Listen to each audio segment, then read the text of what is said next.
Hello বন্ধুরা, আজ সোমবারের লাঞ্চ মেনুটা শেয়ার করতে এসে যে এইমাত্র ভাত নামালাম। আর এতে দেখো পেঁপে সিদ্ধ নিচে আরও আছে, চাপা পড়ে গেছে। ভাত করেছি আর সাথে করেছি উচ্ছে ভাজা আর একটু বড়া ভাজা। ফ্রিজে খানিকটা ডাল বাটা ছিল, তাই জন্য ওটা দিয়ে একটু পেঁয়াজ রসুন কাঁচা লঙ্কা নুন মিষ্টি দিয়ে একটু বড়া ভেজে নিয়েছি, খুব ভালো হয়েছিল খেতে।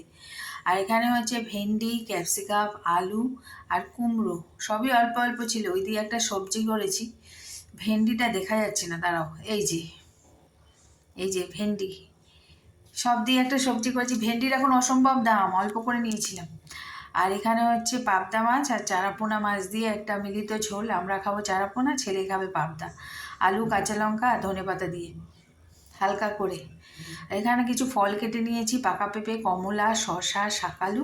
আর ওইটা জামের মতো লাগছে না দেখতে, হ্যাঁ কালো আঙুর, একটু কেটে নিয়েছি। তো আজকে আমাদের লাঞ্চ মেনু কিন্তু এটাই। আজ আসি, টাটা, সবাই ভালো থেকো।